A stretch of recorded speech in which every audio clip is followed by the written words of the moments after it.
Como é que a senhora se chama? Bernardina Vitória Coutrinho Rosa, Qual é a sua idade 81 anos. e a data de nascimento? É a data 38 de dezembro de 1938, 30 de dezembro. Senhora, posso tratá-la por Dina? Claro, Dina Coutrinho. sim. Dina Coutrinho, como é que foi a sua infância aqui em Dornes? Nasceu aqui? Nasci aqui, estive aqui até aos 13 anos e a minha infância aqui foi muito boa, tenho boas recordações. Aos 13 anos foi quando o rio encheu e então tive que sair da minha terra. É dessas recordações que procuramos hoje. Como é que foi nascer nesta bonita aldeia de Dornes? Foi muito bom porque éramos bastantes habitantes, embora hoje esteja como está, mas éramos bastantes habitantes, havia muitas crianças, tínhamos a nossa escola própria, tínhamos aqui a igreja, a doutrina, as brincadeiras com muita criança e éramos felizes aqui em Dornes. Tínhamos o barco, tínhamos o rio, que era maravilhoso, não era como está hoje, mas havia um grande lago aqui embaixo, o açude, havia uma azenha e nós passávamos também grande parte, no verão era no rio, no inverno era por aqui, olha, no Adro. Dizia que havia muitas crianças. Tem ideia quantas turmas existiam na escola primária? Quantos meninos existiam? Nesse tempo era quantos havia, quantos lá entravam. Sim. Não havia turmas. A escola era dividida, de uma parte eram rapazes, embora estivéssemos na mesma sala, e da outra parte eram raparigas. Mas quantas crianças haviam, vinham todas. Mais apertados, menos apertados, tudo tinha lugar na nossa escola. Uhum. E à volta de 50, se calhar? Sim. Nada menos de 50. Toda a gente tinha muitos filhos nessa altura. A Dona Dina tinha quantos irmãos? Somos 4 no total. Quatro? Sim, 4 irmãos. E então como foi essa infância então aqui em Dornes? Como é que passava os dias? Os dias, claro, era a brincar, era a escola, claro, tínhamos a escola e depois juntávamos uns com os outros, fazíamos brincadeiras maravilhosas, jogávamos muita coisa, a cabra cega, o saltar, já não me lembro como é um jogo muito bonito que fazíamos uns quadrados no chão e assim se passava os dias. Com os nossos avós, com os nossos pais, contavam-nos histórias maravilhosas. Em casa do meu avô era uma alegria, porque juntávamos todos em casa do meu avô e então havia sempre as histórias, estava tudo ali caladinho, com muita atenção a ouvir o que nos contavam. À lareira, à noite, sim, era um espaço de convívio e de contar histórias e de rezar. Rezar e contar histórias. Rezar e contar histórias, era verdade. O meu pai, antes de comer, tínhamos uma oração e hoje tudo isso. Na minha casa perdeu-se.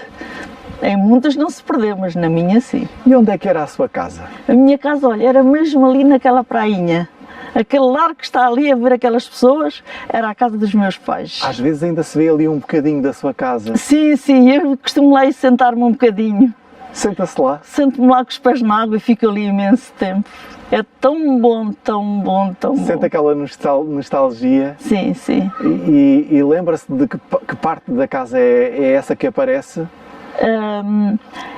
Aparece só um bocadinho, ela era muito maior, que eu tenho uma fotografia que consegui ultimamente e a casa era enorme, tal qual como eu a imaginava, mas aparece só um bocadinho. Havia uma parte da casa que tinha só o início em pedra e depois era em madeira, mas a maior parte era de facto aquelas paredes largas, grossas. Era de primeiro andar? Era de primeiro andar. Uhum. Normalmente com os animais por baixo, não sei se isso era assim. Claro, era tudo, os animais por baixo. Sim. E as pessoas por cima. E as pessoas por cima. Uhum. Era uma casa tipicamente beirã. É. E então é engraçado quando a sua casa aparece, vai lá reconfortar-se na sua casa. É verdade. Nunca deixo passar sem ir lá passar um bocadinho, mais que uma vez. E tinha vizinhos lá daquele lado? Tinha vizinhos, umas 7 ou 8, agora não posso precisar bem. Há uma coisa que eu escrevi no livro que conta quantos vizinhos lá havia. Crianças, lembro que eram 24. Só daquele lado, Só daquele. 24 crianças. Daqui eram muito mais, mas agora assim, do momento não me lembro, mas éramos muitas crianças. Tem ideia de quantas casas ficaram debaixo d'água? Sinceramente, Muitas. foram muitas, foram bastantes, tanto que ficou só um bocadinho, não é? Mas ficaram aqui, deste lado daqui, até lá abaixo, à ponte de baixo, havia casas, só havia um bocadinho que não tinham, mas era tudo com casas. E esta rua aqui da Rainha Santa Isabel também era tudo até lá abaixo, a nossa escola também era aí nessa rua, também ficou submersa também. A escola não é onde está neste momento, era lá em baixo também. Não era ali, era lá mais abaixo. Para além da sua escola, também existiam ali uma bonita azenha, É verdade. que aparecem algumas fotografias, uma azenha. Essa azenha também desapareceu. Tem alguma história com essa azenha? E essa história essa azenha era dos meus avós. E depois, mais tarde, ficou dos filhos, que era só o meu pai e o meu tio António. Muito trabalharam então nessa azenha? Trabalharam muito, e essa azenha, quando veio a barragem, foram os últimos donos, foram o meu pai e o meu tio. E o que é que tiravam de lá? Era farinha de milho só? Ou farinha... Também de farinha de trigo, as duas também. coisas. Sim, eles Trigo. tinham pessoal, esse pessoal andava com as carroças, com os burros, mulas, que eles chamavam-lhe a freguesia. Vamos à freguesia. Então a freguesia era correr as freguesias e levavam farinha, traziam milho, levavam farinha e depois lá ou compravam o milho ou trocavam o milho por farinha, era assim que eles faziam. O rio, porque tinha muita força, Tinha muita força lá embaixo e fazia moer as mós. É verdade, eram 5. 5 mós. 5 mós, eram 5 mós. Tinha uma grande roda, não é, para tirar a água, era a eletricidade de então, não é, uma roda. Tinha 2, mas a grande era muito bonita, ouvi-la e vê-la trabalhar, e o chiar, era tão lindo, fazia aquele chiado natural. Havia várias rodas, mas essas, cruzavam-se os cantares de umas coisas, era muito bonito. E no açude? No açude, o que é que se fazia no açude? Havia quem fosse lavar a roupa, havia quem aproveitasse para pescar? Sim, pescavam muito, o meu avô pescava imenso, e nessa altura havia o sábel, era um peixe muito bom, aqui no Risézer, e havia as enguias, que eram maravilhosas, tão bom, enguias, mas eram grossas, grelhadas, na brasa, polvilhadas com farinha, depois grelhadas, era uma delícia mesmo. Da parte de baixo, da parte de cima, quem sabia nadar do açude. Falamos do açude. Sim. Quem sabia nadar ia para a parte de cima. Quem não sabia nadar ficava da parte de baixo, que andava-se ali a pé e naquela água com muitas pedras. Nós chamávamos-lhe a cachoeira, não sei se é assim que se dirá, a cachoeira, e ali se divertiam as pessoas. Aí estavam as lavadeiras, lavavam da parte de baixo, mas também na levada, porque no terminal do açude era a levada, que nós chamávamos a levada, com um paredão enorme, largo, com umas pedras onde as senhoras colocavam os pés e estavam ali a lavar. Aqueles lugares eram os principais. Enquanto houvesse daqueles, ninguém ia para lá para baixo. Era ali que estavam a lavar a roupa. Quer recordar um poema que escreveu sobre as lavadeiras? Posso. Do seu livro? Com muito gosto. As lavadeiras de Dornes. As lavadeiras de Dornes, todas juntas na levada, lavavam a roupa suja, cantando à desgarrada. Essas cantigas de amor, só elas tão bem cantavam, provocando os rapazes quando no rio nadavam. Sempre alerta, esses meninos não as perdiam de vista, não fosse algum forasteiro sofrer de amor e cobiça. Com as pernas dentro d'água, nos degraus do paredão, lavavam a roupa suja, com azul e branco sabão. Este trabalho para elas era um prazer fazer, ali eram seus encontros longe dos olhos de ver. Foi na levada da Foz que muitos amores nasceram e pelas ruas da vila passearam e cresceram. A tardinha aí da fonte era muito desejada, sem saber quem lá estaria ou quem lá se encontrava.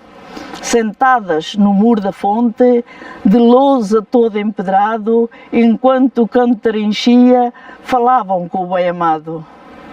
A fonte no verão cansada, muito devagar corria, para alguns uma desgraça, para outros uma alegria. O meu pai e a minha mãe deste grupo fizeram parte, casaram, foram felizes, ser pais foi a sua arte. Foram todos à igreja e uma jura fazer, vou amar-te e respeitar-te para sempre até morrer. Tenho orgulho em falar deles, dos seus amigos tão bem, das lindas histórias da terra, da saudade que vai bem.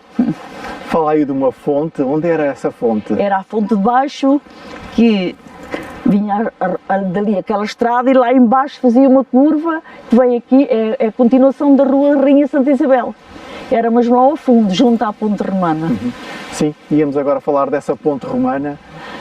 Era bonita essa ponte? Era bonita, nós gostávamos também para aí as lavadeiras. Para a sombra, para poderem estar à sombra, também iam para baixo da ponte. Então era larga? A ponte era larga, era relativamente... Tinha quantos arcos? Dois só arcos. Tinha dois Arcos. Mas a largura em si era boa, para aquele tempo era muito boa. Então vamos fazer aqui um roteiro por Dornes Antiga. Então, daquele lado, onde está agora, do lado da ponte romana, Sim. O que é que existia ali, para além da ponte? Depois da ponte havia uma agricultura, só um bocadinho. De agricultura? Agricultura, depois um bocadinho de olival e depois começavam logo as casas. Começavam logo as casas, que vinham até aqui à escola e a escola da escola para cima. Até aqui nunca descolava, era sempre casas. Sempre casas. Desde aí até aqui ao cima era sempre casas. E agora aqui para este lado? Para este lado era só o olival como está e a azenha. Só as oliveiras à azenha. Há uma coisa que vocês aqui também nunca falam, que é muito interessante, que é as 4 portelas da vila. E então o que é? Onde é que elas estavam situadas? Quando vêm os sírios, as 4 portelas, era uma no Zorro da Sobreira, que é hoje a Coelha, chamam a Coelha. Sim. E porquê que chamavam portelas? Porque ao chegarem ali, avistavam a igreja, era logo, era a primeira, exatamente naquele sítio onde eles viam a igreja, estava marcado que era a portela de Nossa Senhora. E ali chegavam, sempre se benziam, e depois à entrada e à saída. A outra portela, no Zorro, onde está ali havia ali uma grande pedra, exatamente naquela curva, era a outra portela. A outra está submersa, que era na Fonte da Prata, e a outra é lá ao pé da ponte. São as 4 portelas onde se rezava, se parava, fazia-se uma pausa, e muitos dos sírios era aí que se formavam. As opas, mudavam de sapatos, punham os véus. E o que era essa portela? Era uma... Essa portela não tinha, a do Zorro da Sobreira creio que tinha uma cruz, mas eles sabiam, todos eles sabiam melhor que nós. As pessoas dos sírios sabiam todos que ali era obrigatoriamente, eles paravam. E era a primeira oração a Nossa Senhora que eles faziam. E era a despedida de Nossa Senhora, era nessas portelas. Viveu desde sempre, então, essa parte religiosa ligada à Nossa Senhora com os sírios? Sim, sim. Que já são de 1800, pronto, já são muito antigos. Muito antigos. E como é que eram os sírios antigamente? Para hoje, eram muito diferentes. Tão diferentes. Eram muito diferentes, mas eu lembro-me perfeitamente daquele enchente de pessoas que vinham e que uma das coisas que eu nunca esqueci é virem todos carregados de flores e enfeitados. O burro, até o cão, se viesse, algumas pessoas traziam o gato, o cão nem por isso, não muitos, mas o gato alguns traziam. E lá vinha o gato com uma flor também. Mas eles era isso, e depois aqueles ramos de flores que traziam para Nossa Senhora, mas toda, a bicicleta, a carroça, o burro, o macho, a mula, tudo vinha enfeitado. E vinham em grande número? Vinham em grandes números, traziam muita comida para os animais, porque traziam aqueles animais. Aqui vendia-se muita comida, o meu pai vendia muito pasto e feno, que eles iam lá comprar para isso. As pessoas já se precaviam, porque sabiam que nessas alturas eles precisavam desse abastecimento para os animais. E faziam isso. E depois da missa, as pessoas espalhavam-se por aqui, com os seus farnéis? Tudo, era tudo cheio. Visto da minha casa era lindo. Cada oliveira tinha uma família ou amigos, tudo bons farnéis. E daquele lado também comiam bons farnéis. Também. Eu lembro-me ainda de pequenina, como o meu pai era uma pessoa muito simpática e muito acolhia, gostava de acolher as pessoas. E então a nossa casa enchia-se, traziam presentes das terras deles, o meu pai também dava, não recebia, ele dava muito, e do coração. E então aquelas senhoras vinham para a minha mãe: oh, Dona Darlinda, tem aqui para provar do nosso farnel. Vinha outra: Dona Darlinda, mais um pratinho de pastéis, mais uns bolos. Quando acabava a festa, tínhamos a comida normal, que a minha mãe fazia, e muito bem, e eu dizia-lhe assim, e as minhas irmãs: eu não quero disto, eu só quero farnel. Só quero farnel, que era então aquilo que eles nos ofereciam e que nós gostávamos imenso, não precisávamos de prato, era muito mais fácil. E o 15 de agosto? O 15 de agosto também era das festas. Era uma imensidão, não era? Uma imensidão mesmo. Era mesmo uma imensidão. Era lindo, tudo cheio de gente. Tudo cheio, muita gente. Muitos vendedores que não há hoje vinham até aqui. As pessoas da terra faziam uma coisa muito engraçada. Chamavam-lhe, eu creio que era botequim que chamavam, com 3 ou 4 pauzinhos, tapavam com uns lençóis brancos, punham ali um balcãozinho e lá estavam a vender o capilé com limão, era muito bom. Essas coisas vendiam, e as pessoas todas procuravam e gostavam. Eu acho que não vinham as boleiras, tudo cheio de boleiras. As fogaças. As fogaças, era uma coisa linda. As fogaças era muito bonito, o leilão das fogaças depois, aquelas pessoas entusiasmadas a fazerem o despique, não é? Os preços a picar, eu dou X, era interessante, muito bonito, muito bonito. Podiam fazer uma coisa dessas uma vez. Uma recriação, não é? É, recriar uma festa dessa. Um ano teria que ser assim, só faz festa quem recriar este ano. Depois passava, pronto. Ui. Então passou uma infância até aos 13 anos feliz. Foi, muito feliz. Mas lembra-se de quando se começou a falar daquele momento em que viria aí a água? Ah, não acreditavam. Foi a sua mãe que contou ao seu pai? Ou como é que se começou a falar disso? Normalmente era o meu pai mais que levava as notícias, mas sofreram muito os dois, mas depois havia aí uns teimosos, era o meu pai, o irmão dele até foi mais depressa, era o primo dele, o professor aqui desta casa, o sogro da Dona Palmira, eram primos de direito com o meu pai, eles diziam: a gente não sai, a água nunca cá chega, a gente não tiravam nada de casa, e não tiravam, mas só que de repente a água subiu tanto que foram obrigados a sair. E os seus amigos, os seus vizinhos foram procurando outras casas? Foram procurando, nós procuraram outras casas, alguns aqui para cima fizeram casas mais para cima, há aqui casas novas, aquela que vemos daquele lado também é uma casa nova, a da pontinha não é, essa já lá estava, mas a outra é uma casa nova. Reconstruíram, ou fizeram de novo, mas ficaram quase todos aqui. Quem foi o mais teimoso? O meu pai e o primo professor, José Bernardo, foram os mais teimosos. Tanto queriam depois de um com o outro, saímos, tivemos que sair. O meu pai, na véspera do rio encher, disse assim para a minha mãe: é melhor mandar as miúdas para a casa da tua mãe, que isto hoje acho que promete. Eu e a minha irmã mais nova viemos, a minha avó já tinha casa aqui, já tinha deixado a dela antiga, que já estava, ficou primeiro debaixo da água do que a minha, e já morava aqui mais para cima. E lá venho eu, entrei no barco com a minha irmã mais nova e viemos dormir à casa da avó, dos avós. De manhã levantámos para ir para o barco, quando chegámos ao barco, lá embaixo, tenho uma ideia de ver a minha mãe com a maceira do pão cheia de coisas e a minha irmã com a máquina de costura e a água já assim. E a nossa casa tinha o primeiro andar. E quando a gente saiu de lá à noite, ela ainda não tinha entrado no resto do chão. Nas lojas. Subiu muito rapidamente. Subiu muito rapidamente.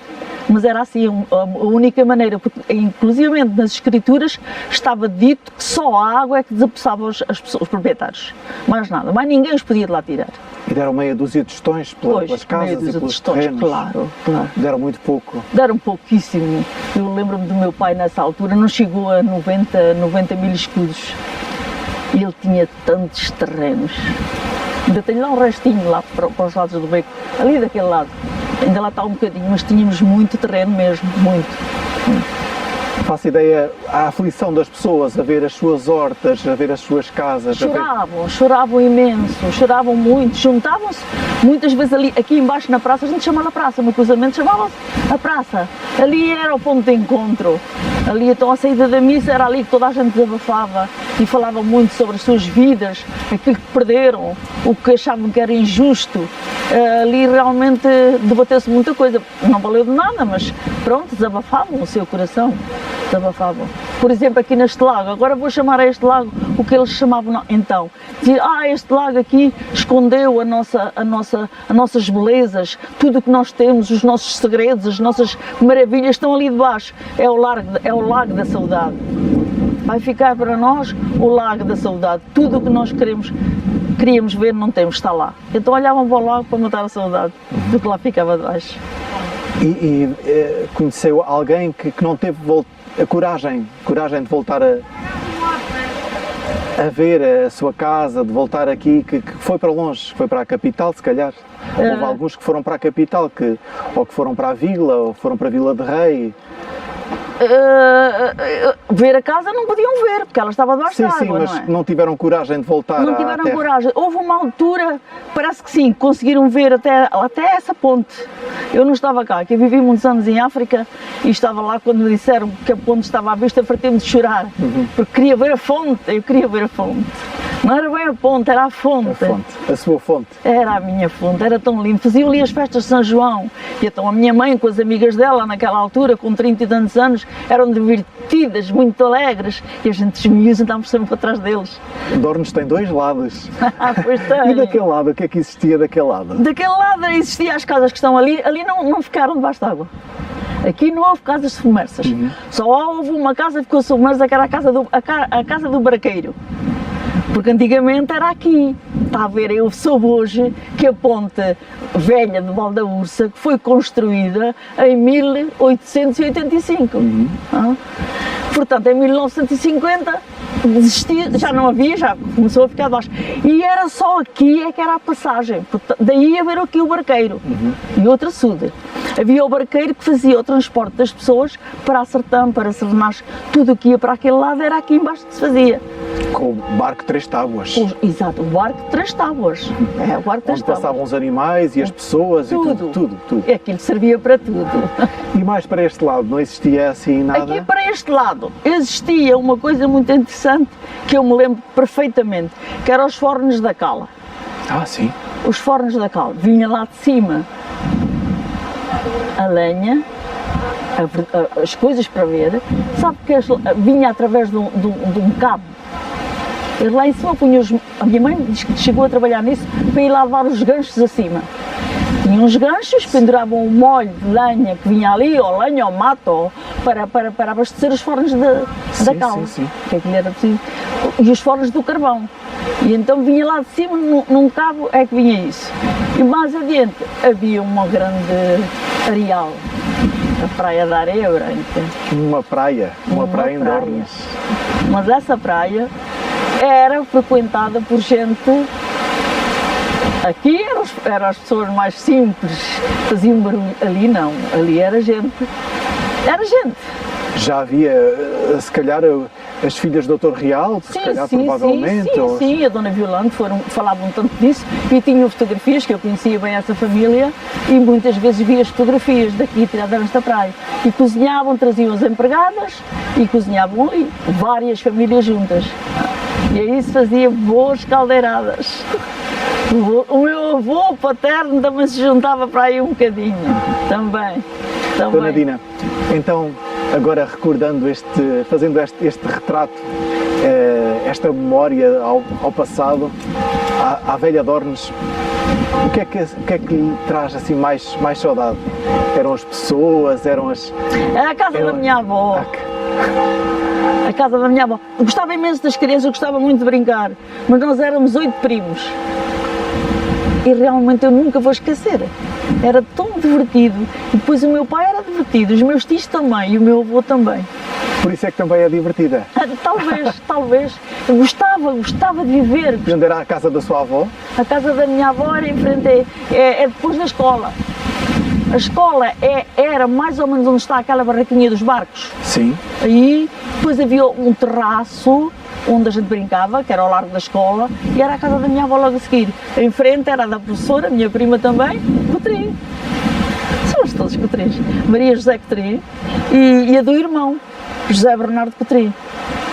E depois mais para baixo havia a do meu tio, havia outras que não eram nossas, havia do Sr. Amâncio, do Sr. Daniel, do meu primo Bernardino, muitas para baixo, ainda algumas para baixo. Não era até à fonte, mas eram bastantes. Conta essas histórias aos seus netos? Já contei, e estão só a fazer, vó, conta outra vez, conta. Eles querem com muitos pormenores e depois, se eu na próxima vez me engano, às vezes estou tão cansada já de falar, digo assim, oh meu amor, mas olha agora, queres ver ali aquela porta? Fechou, não há mais história. A próxima vez eu conto mais um bocadinho, oh avó, abre a porta, diz a pequenita, abre, avó, abre, não há mais. Muito obrigado. Por nada, muito obrigado. Por nada. Obrigado. Foi um prazer.